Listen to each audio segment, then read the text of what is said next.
گاهی وقتا من در مورد شخصیت رسول الله صلی الله علیه و آله تفکر میکنم، تو آدم بیخی تو گیج میشه، درک کردن نمیتونه.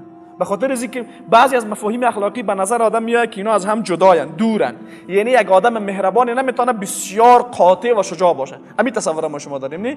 از لحاظ اخلاقی یک نفر ارزیابی بکنی، یک آدم بسیار نرم و مهربانی که از بالا جای قاطعیت نداره.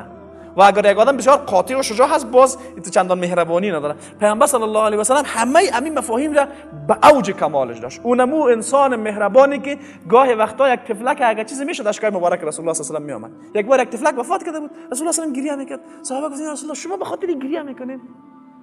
رسول الله صلی الله علیه و سلم گفت این رحمتی است که الله در قلب هر بنده خواسته باشه میندازه.